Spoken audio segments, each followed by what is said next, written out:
In the fall of 1975, a charismatic traveling salesman named Arthur Finch checked out of his motel in Cincinnati, Ohio, ready for the drive home to his family, and was never seen again. For 48 years, his disappearance was a ghost that haunted his wife and young daughter. The police case went cold, with the official theory suggesting he had simply walked away from his life, leaving his family with nothing but unanswered questions and the quiet shame of abandonment. The trail had vanished, seemingly forever, that is, until last year. As a demolition crew tore down the bones of a long-abandoned department store, a worker shattered the torso of a brittle, forgotten mannequin. From inside, a small, dusty object tumbled onto the debris-covered floor. It was a 1970s microcassette recorder, but what they found would do more than just solve the mystery of his disappearance. The forgotten tape still inside held a recording, a chilling 90-second conversation that would unravel a dark secret of greed and murder and finally expose the monster who had been hiding in plain sight for nearly half a century. The air in room 214 of the Riverfront Motel smelled of stale cigarette smoke and industrial cleaner, a scent Arthur Finch had come to associate with the road. He was a traveling salesman, and this room was his office, his sanctuary, his prison. But the morning of October 29, 1975, was different. Today, he was going home. He moved with a meticulous, practiced rhythm. His suit, a modest but sharp brown polyester, was laid out on the bed. His shoes were already polished to a soft gleam, sitting like two loyal soldiers by the door. Arthur Finch believed that a man's character could be judged by the shine on his shoes. From his briefcase, he pulled a photograph, its corners softened from years of handling. It showed his wife, Helen, her smile warm and genuine, and beside her their daughter, Julia, a 10-year-old with bright, curious eyes. He smiled, just a few. More hours. Beside the photo on the nightstand was his newest prize, a Panasonic microcassette recorder. In 1975, it felt like something from the future, a sleek black device that promised to capture voices from thin air. Arthur used it for work, dictating notes and sales figures. But to him, it was more than a tool. It was a piece of the modern world he could hold in his hand. He checked the tape, made sure it was rewound, and placed it carefully in his jacket pocket. A final habit before a final meeting. Before checking out, he made the most important call of the day. On the other end of the line, Helen's voice was a familiar comfort, asking if he had remembered to pack his vitamins, gently reminding him that he always forgot when he was rushing. A moment later, his daughter Julia's energetic voice took over the line, excitedly asking if he was really coming home today, just like her mom had said. Arthur smiled warmly, assuring his sweet pea that he was. He explained he had one last meeting that morning, and then he would be on the road, promising to be home long before dark. They needed to plan for the big party, he reminded her, because a girl doesn't turn 11 every day. Julia's voice buzzed with plans for a cake with pink frosting and lots of balloons. Arthur promised her they would get all the balloons in Columbus. He told her to be good for her mom, and that he loved her. His words met with a cheerful, "Love you too, Daddy. Drive safe." He hung up the phone, the echo of his daughter's voice a shield against the loneliness of the road. He felt a surge of purpose as he straightened his tie, picked up his briefcase, and walked out of the lobby with a confident stride.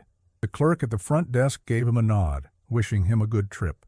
Arthur smiled back, telling the clerk he was looking forward to it, that his daughter was turning 11. He had one stop to make.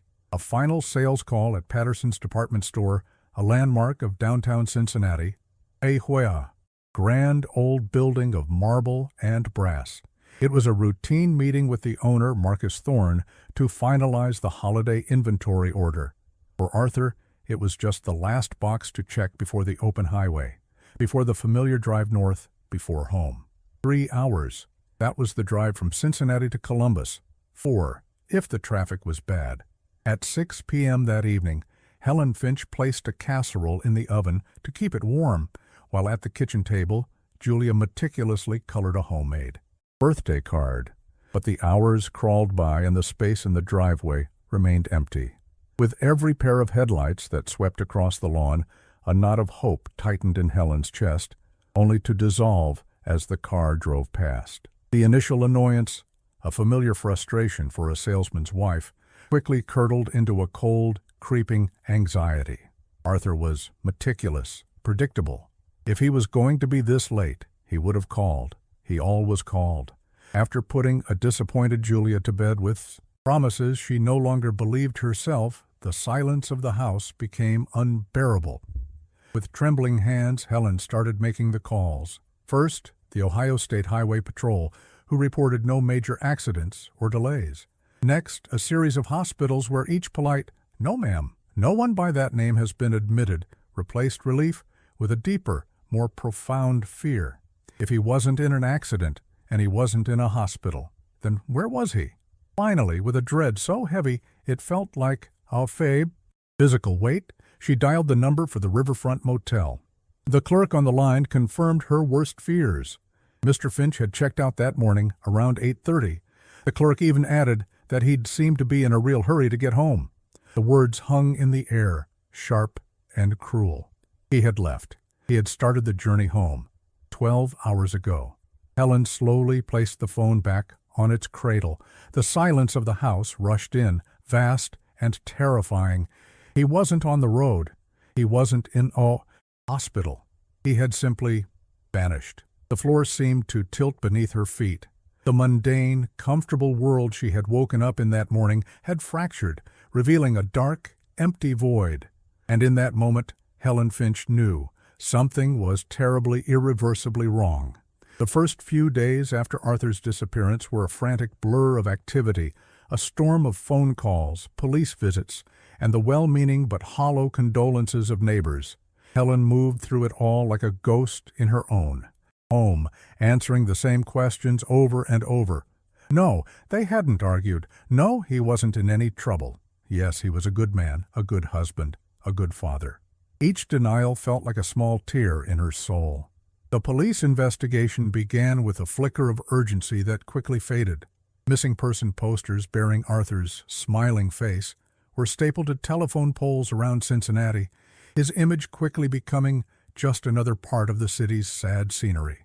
A week into the search, his Ford Galaxy was found. It was parked on a quiet street in an industrial district, miles from both the motel and Patterson's department store. The car was clean. The keys were not in the ignition. There were no signs of a struggle, no blood, no evidence of foul play.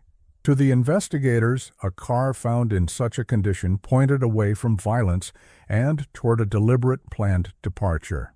Helen sat in a cold, sterile interrogation room. The lead detective, a man named Gable, with tired eyes and a cynical demeanor, posing questions that felt more like accusations. He asked about their finances, about life insurance, about any troubles in the marriage. He suggested, with a patronizing air of worldly wisdom, that men sometimes just need to escape the pressures of family life. He called it walking away. To Helen, it was a sanitized, cruel term for abandonment. She told them about Arthur's excitement for Julia's birthday, about his fastidious nature, about his unwavering dependability. It was a portrait of a man who would never just walk away. She pleaded with them, her voice cracking, that something must have happened to him. Detective Gable simply nodded, wrote a few notes, and promised they would look into it. Helen felt a chilling certainty that the case was already being placed at the bottom of a very tall pile. Only one lead ever surfaced that felt different. A dock worker at a nearby warehouse, interviewed days later, mentioned something he'd seen. He had a vague memory of a man matching Arthur's description, in a brown suit, having a heated argument with another man. This other man was taller, well-dressed, and looked like he owned the place. The argument, the worker said, happened near the loading bay of Patterson's department store. But the memory was hazy, the timing uncertain. When pressed, the worker couldn't provide a license plate, a clear description, or anything concrete. Detective Gable dismissed it as a dead end, a phantom clue. But for Helen, It was the only thing that made sense. It was a flicker of violence in a story the police wanted to keep clean. Weeks turned into months. The frantic activity subsided, replaced by a vast, silent, grinding wait. The seasons changed. The missing person posters faded in the sun, their corners peeling, before eventually being scraped away or covered over. The phone calls from detectives stopped. The case of Arthur Finch went cold, buried under the weight of new crimes, new tragedies. For Helen, the world became a muted gray place. The ambiguity of Arthur's fate was a poison that seeped into everything. It was not the sharp, clean pain of a known death, but the chronic, gnawing ache of uncertainty. She was a widow, but without a body to mourn, a single mother, but without the closure of divorce. She existed in a state of suspended grief, her life a long, drawn-out vigil for a man who was neither alive nor dead. She rarely spoke of Arthur, but his presence was in every empty chair, every silent moment, every time she looked at Julia and saw his eyes staring back. Julia grew up in that silence. For a child, a vanished father is a question that can never be answered. At first, she invented stories. He was a secret agent on a mission. He had lost his memory and was trying to find his way back. But as she grew older, the fairy tales gave way to a harder, more complex reality. She navigated her adolescence under the shadow of the police's theory. At school, she felt the odds, whispers, the pitying looks. The boy whose father just left. She found his old things in a box in the attic. A worn leather wallet, a tie clip, his favorite records. She would hold them, trying to summon a memory more tangible than the faint echo of his voice on the phone.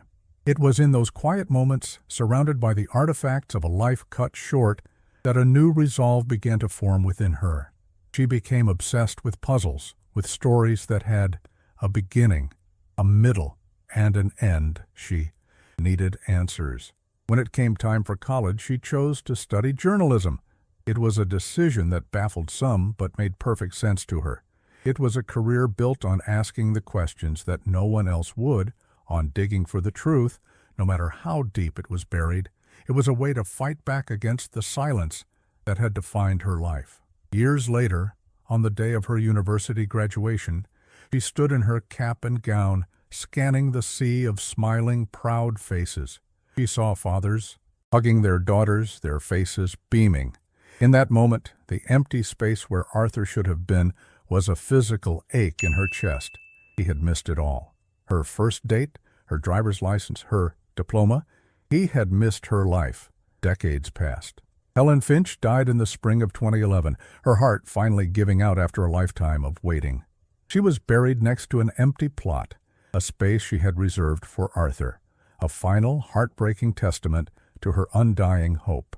The torch of memory, of seeking justice, was passed fully to Julia. Now, in her late 50s, Julia was a respected investigative journalist.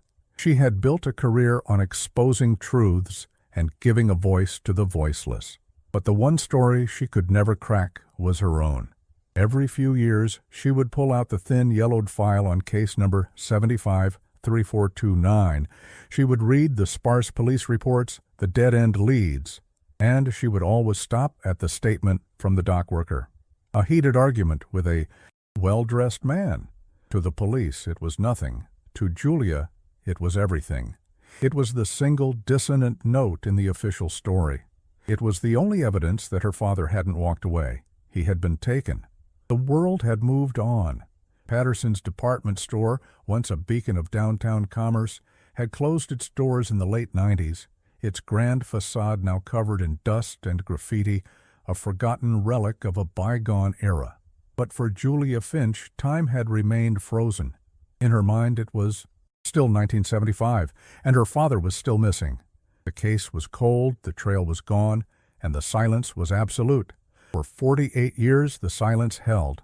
It was a dense, heavy thing, a monument to a life that had simply evaporated. But on a cold November morning in 2023, that silence was about to be shattered by the grinding gears of progress. The old Patterson's department store was being demolished, Its marble facade was gone, its grand brass doors sold for scrap. All that remained was a concrete skeleton, a carcass being picked clean by a demolition crew. Among that crew was a man named Dave Kowalski. Dave had been tearing buildings down for 20 years. He was a practical man who saw cities not as collections of memories, but as layers of brick and steel to be stripped away.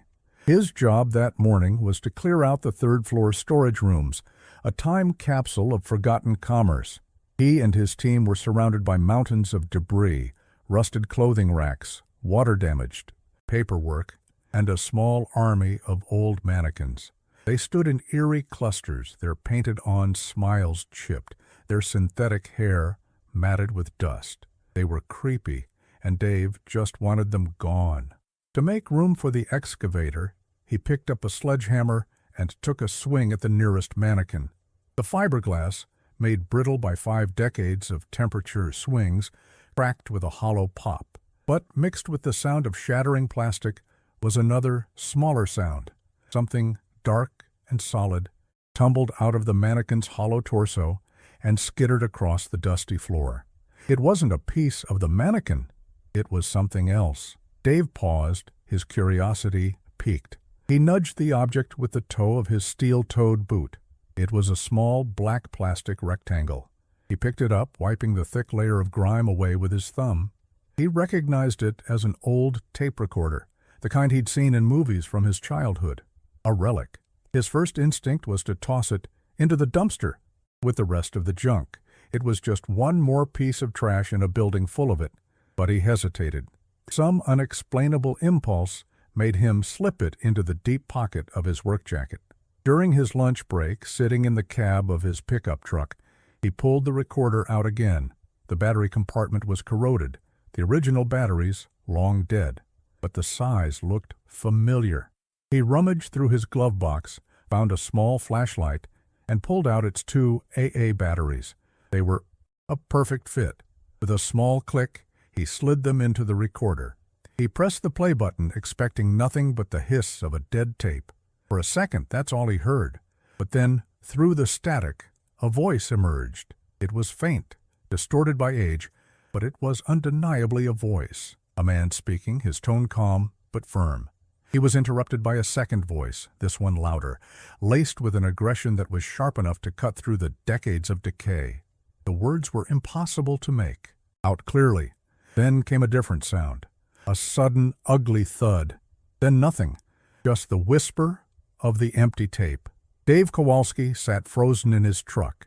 The sandwich lay forgotten in his lap.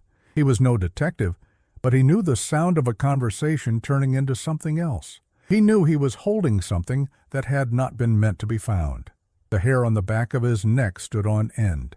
He rewound the tape, listened one more time to be sure, and then he pulled out his phone and called the police. The microcassette recorder was logged into an evidence bag and handed off to the Cincinnati Police Department's cold case unit. There, it landed on the desk of Detective Isabella Rossi. Rossi was young, sharp, and she had a particular passion for breathing life into dead files. The location of the discovery, the old Patterson store, was her first clue. She ran the address through the department's archives, cross-referencing it with unsolved cases from the 1970s. It didn't take long to get a hit. Case file 753429. Arthur Finch, a traveling salesman who had disappeared in October of 1975. His last known appointment was a meeting at Patterson's department store. The phone rang in Julia Finch's office in the middle of the afternoon. She was on a deadline, chasing down a lead for a story on city council corruption. When she saw the unfamiliar Cincinnati number, she almost let it go to voicemail. But something made her answer. The voice on the other end was professional, cautious. It was Detective Rossi. She said she was calling about a development in a very old case, a case concerning the disappearance of her father, Arthur Finch. For Julia, the world stopped. The words on her computer screen blurred. The sounds of the newsroom faded into a distant hum. A development.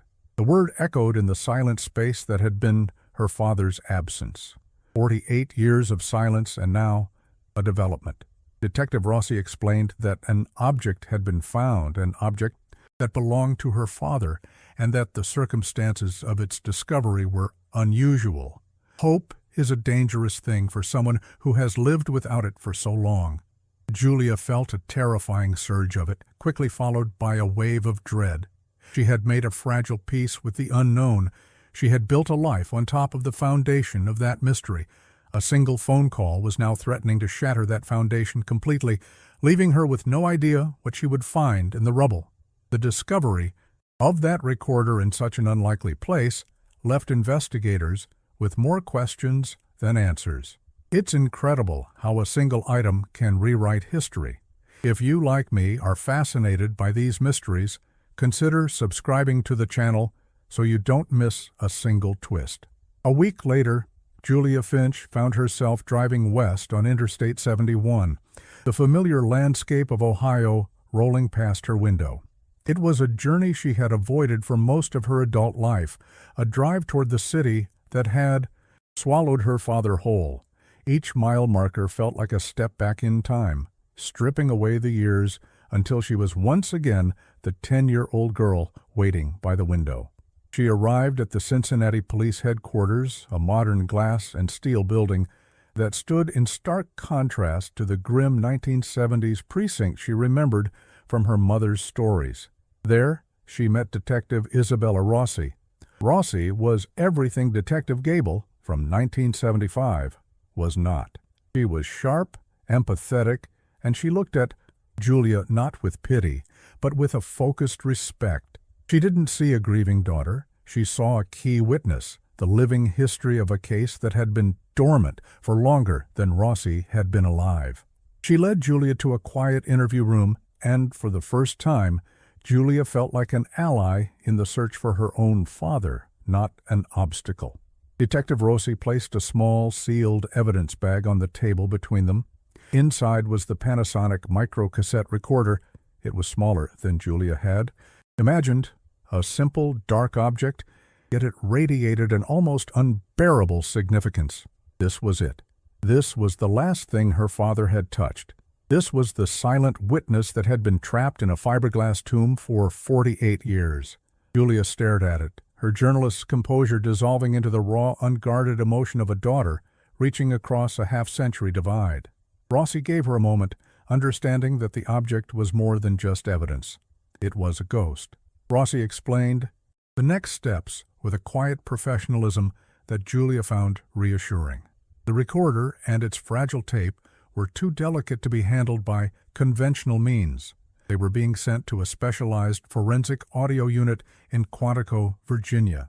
There, technicians would use digital enhancement technology to attempt to resurrect the sounds trapped in the magnetic oxide of the tape. Rossi was careful to manage expectations, explaining that the degradation could be too severe, but for the first time, there was a clear, scientific path forward. For Julia, who had spent a lifetime with nothing but questions, a path, any path, felt like a miracle. The weeks that followed were a unique form of torment.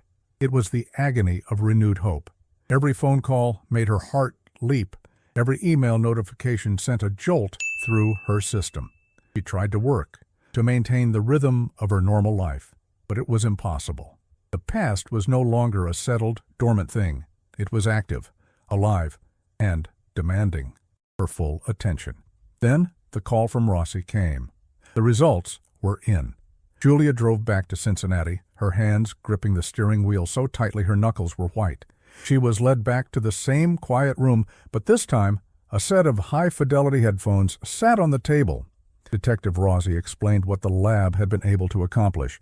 By digitally mapping the tape's degraded surface and using complex algorithms to filter out the hiss, the static, and the low-frequency hum that had accumulated over the decades, they had managed to isolate and clarify the voices. Rossi pressed a button on a laptop. "Are you ready?" she asked. Julia nodded, a silent, barely perceptible movement. She slipped the headphones on, closed her eyes, and entered the past. The first sound was the faint ambient noise of a room. Then, a voice, her father's voice. It wasn't the distant, dreamlike memory she held on to. It was him, clear, present, and real. The sound of it, the specific timbre and cadence, hit her with the force of a physical blow. Tears welled in her eyes as she listened to the father she had lost speak his first words in 48 years. His voice was calm but firm, the voice of a reasonable man stating an undeniable fact. The narrator will now report the words that Julia heard. Her father was speaking about inventory fraud, about shipments that were logged but never arrived. He was confronting someone laying out evidence of a crime with the same methodical precision he used to pack his suitcase. Then the second voice emerged from the static. It was deeper and laced with a defensive, sneering anger. It belonged to a man who was used to being in charge, a man whose authority was being challenged. He accused Arthur of lying, of trying to blackmail him. Arthur's voice returned, cutting through the denials, still calm, but now with an edge of finality. He stated that he had the proof, that he had copies of the shipping manifests and the loan applications they were based on. He said he wasn't there for blackmail, he was there to terminate their business relationship. And then came the moment that changed everything. The culmination of a 48-year mystery delivered in 6 crystal-clear words from her father. "I have the proof, Marcus. It's over." The name hung in the air. It was followed by the sound of a chair scraping violently against a concrete floor, the other man's voice, no longer sneering but snarling with raw panic, shouted something unintelligible. And then the sickening wet thud of a heavy object hitting flesh, a short, sharp exhalation of air, and then silence, a profound and terrible silence that was more damning than any scream. Julia ripped the headphones off, gasping, tears streaming down her face. But these were not the tears of a grieving child. They were tears of vindication. Her father wasn't a coward, he wasn't a runaway, he was a brave man who had stood up for what was right. He had confronted a criminal and paid the ultimate price.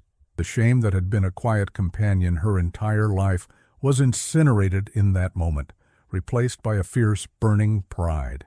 She looked at Detective Rossi, her expression transformed. The case had been transformed with it.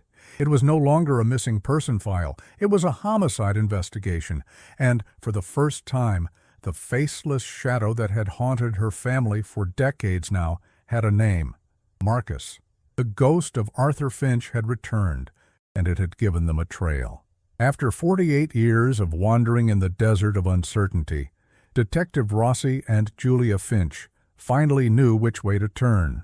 The hunt for Marcus could begin. The name Marcus shifted the foundation of the case from mystery to a manhunt, albeit one that was 48 years cold. Detective Rossi began where the crime had ended, with Patterson's department store. In the dusty, temperature-controlled quiet of the city archives, she scrolled through endless feet of microfiche, the records of Cincinnati's businesses, flickering past in a ghostly green light. It didn't take long. The ownership records for Patterson's from 1960 through its closure in 1998 were clear. The founder, president, and public face of the company was a man named Marcus Thorne. A background check painted a fuller picture. Thorne, once a celebrated local businessman and philanthropist, had sold the struggling retail chain in the late 90s and had seemingly vanished from public life. But he hadn't gone far. He was now 88 years old, a widower, and living in a sprawling, secluded mansion in the wealthy enclave of Indian Hill, a man insulated from the world by a formidable fortune. He was alive. Fueled by this discovery, Julia began her own excavation into the past. In her mother's attic, inside a trunk that hadn't been opened in decades, she found it, her father's handsome leather briefcase. The clasps creaked as she opened them, releasing a faint, musty scent of old paper and tobacco. Inside, nestled beneath a stack of sales brochures, was his 1975 appointment book. Her hands trembled as she turned the brittle pages to the final week of October. There, on the page for Wednesday, October 29th, was a single entry in her father's neat, familiar script. 9:00 a.m., M. Thorne, Patterson's. The sight of it, the tangible proof of his intended meeting, sent a shockwave through her. It was a direct link, a confirmation that closed the circle between the voice on the tape and the man in the mansion. She took a photo of the page and sent it to Detective Rossi immediately. The ghost of her father was now pointing the way. Armed with the name from the tape and the entry from the appointment book, Detective Rossi drove through the winding, tree-lined roads of Indian Hill. Marcus Thorne's mansion was set far back from the street, a fortress of stone and ivy.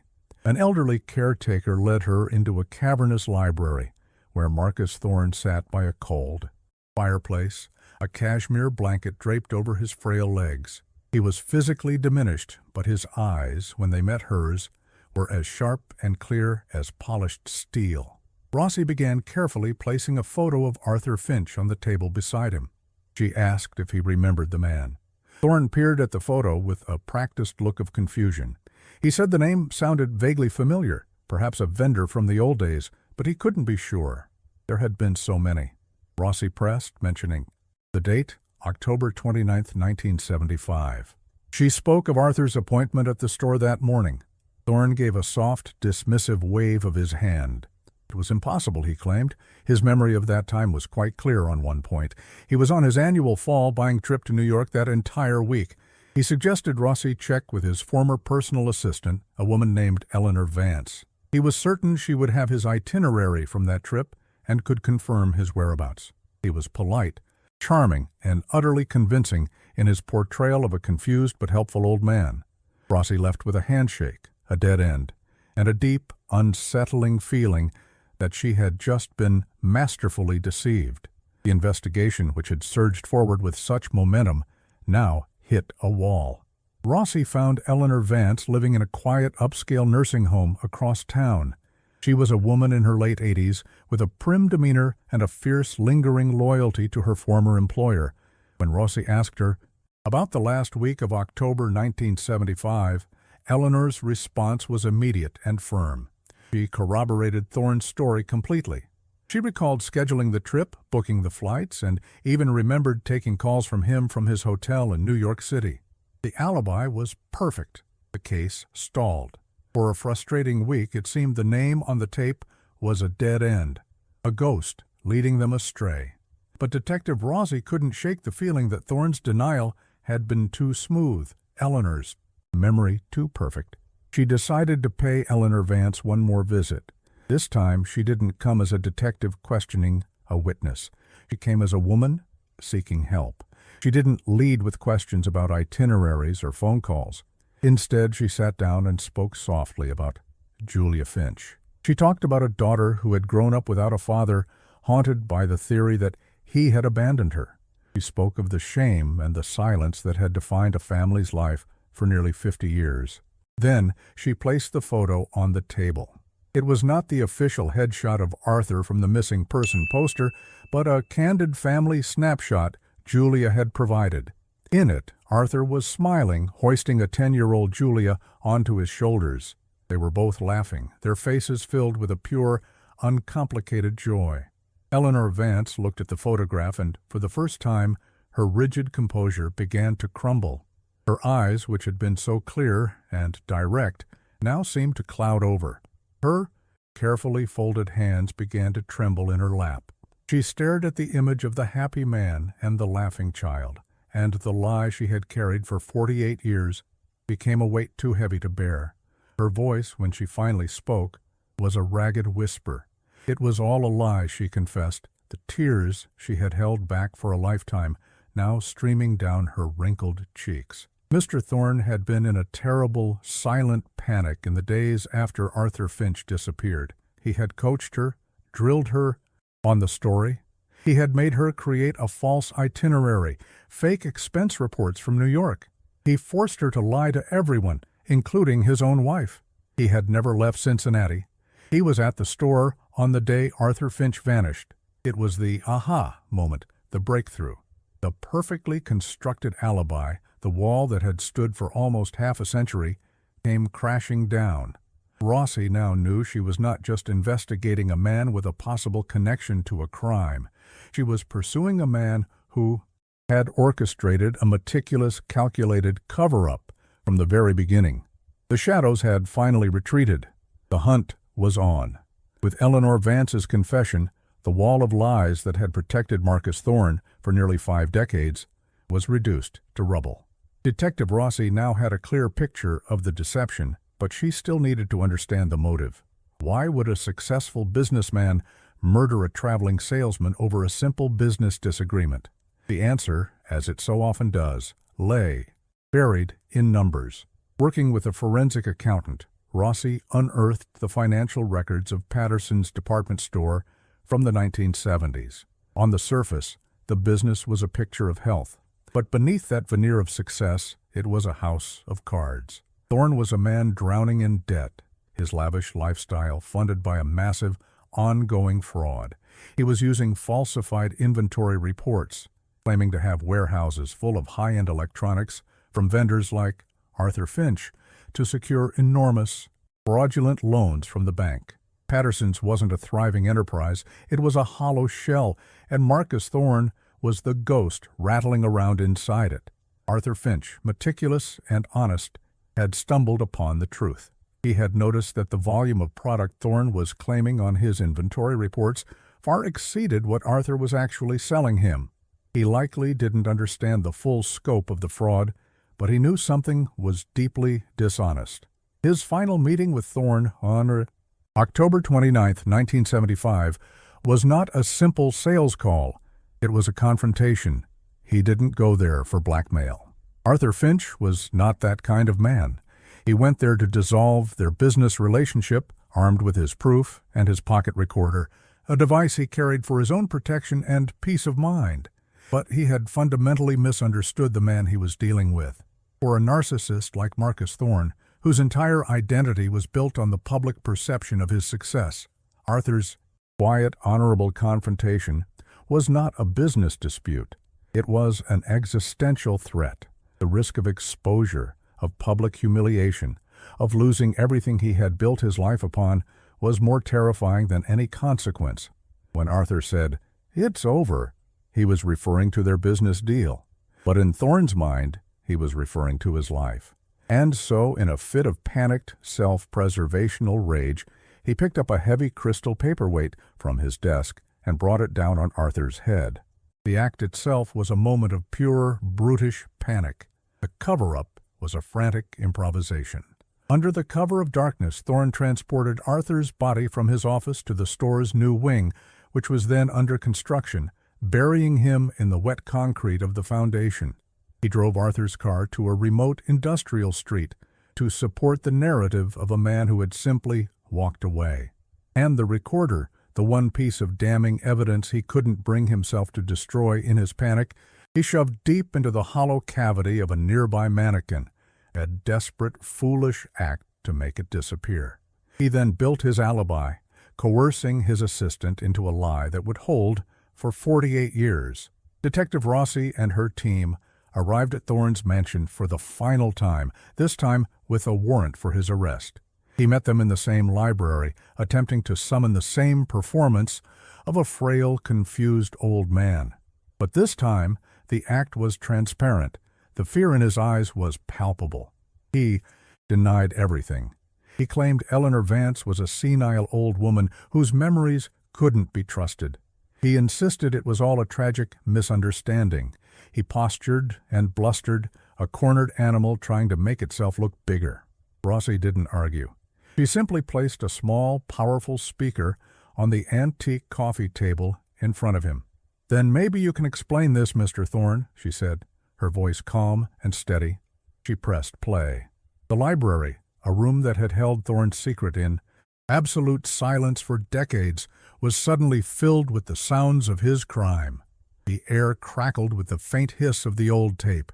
They heard Arthur Finch's voice, clear and resolute, laying out the evidence of the fraud. They heard Thorne's own voice, younger but unmistakably his, dripping with defensive anger. And then came the 6 words that sealed his fate. Arthur's voice, ringing with a terrible finality. "I have the proof, Marcus. It's over." The effect on Thorne was instantaneous and absolute.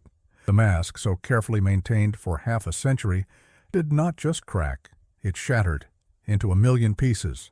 A guttural roar of fury and despair erupted from his chest. He lunged from his chair toward the speaker as if he could physically crush the voice from the past. His legs gave out, and he crumpled to the floor, a heap of expensive cashmere and impotent rage. From a nearby observation room, Julia Finch watched on a monitor. She saw the man who had haunted her entire life, the faceless monster from her childhood nightmares, reduced to this, a pathetic, sobbing heap on the floor. There was no triumph in her heart, no joy. There was only a profound, shuddering release, the feeling of a heavy weight, carried for a lifetime, finally being set down. Lying on the floor, defeated by a voice from the grave, Marcus Thorne confessed. It came out in a torrent of self-pity and blame. He admitted he had killed Arthur, but claimed he had no choice. He said Arthur had cornered him, threatened to ruin him. It was a confession utterly devoid of remorse, the final pathetic act of a narcissist who, even in the end, could not accept responsibility. With the culprit's confession, the brutal truth finally came to light, proving that perseverance can overcome decades of silence. If stories of justice like this inspire you, leave a like to support our research. The wheels of justice, having been frozen for nearly half a century, began to turn with surprising speed. Faced with the irrefutable evidence of the tape and Eleanor Vance's testimony, Marcus Thorne's legal team knew a trial was unwinnable. Thorne, a broken man whose empire of lies had crumbled around him, pleaded guilty to the charge of manslaughter. Given his advanced age and failing health, a traditional prison sentence was deemed impractical. He was sentenced to life, to be served under permanent medical house arrest in the very mansion where he had once reigned like a king. He died less than a year later, disgraced prisoner in his own home, his name forever linked not to his philanthropy, but to the salesman he had murdered. Following the details of Thorne's confession, a forensic team was dispatched to the demolition site of the old Patterson's store. With the quiet dignity of an archaeological dig, they carefully excavated the concrete foundation of the building's former west wing. It was there, buried deep beneath the earth for 48 years, that they found the remains of Arthur Finch. The search was over. Arthur was finally coming home. A few weeks later, on a bright, crisp autumn afternoon, a small group of people gathered in a quiet cemetery in Columbus. A new headstone, carved from polished gray granite, stood gleaming in the sun. It read, Arthur Finch, beloved husband and father, 1937-1975. At rest at last. Julia stood before the grave, surrounded by her own children, the grandchildren Arthur never had the chance to know. She was not the same woman who had received that fateful phone call from Detective Rossi. The frantic energy of the investigation had been replaced by a profound, somber peace. The ceremony was not one of unmitigated sadness, but of quiet victory. It was the funeral her father had been denied, a final act of love and respect that closed a painful 48-year chapter. She looked at her father's name, etched in stone, and for the first time, it was not a symbol of a mystery or of shame. It was the name of a man, a good man, an honest man. Her father. The case of Arthur Finch left its own legacy. Inspired by the remarkable breakthrough, the Cincinnati Police Department, under the guidance of a now-promoted Detective Rossi, established a new initiative, the ECHO Protocol. It mandated a periodic review of cold cases, specifically cross-referencing them with new forensic technologies, ensuring that no voice, no matter how faint or long silent, would be ignored again. Julia Finch found that she could not return to her old life. Not completely. The story was too personal, too important. She took a leave of absence from her journalism career and began to write. She wrote not just about the crime, but about the father she had lost twice, once to violence and a second time to the fog of years. And through her research and the memories unlocked by the investigation, she found him a third time. She wrote his story, a book she titled The Salesman's Voice. It was a final act of reclamation, ensuring that the world would remember Arthur Finch not for how he disappeared, but for the integrity with which he lived. The story of Arthur Finch teaches us that no voice should be silenced forever. Your subscription isn't just a click.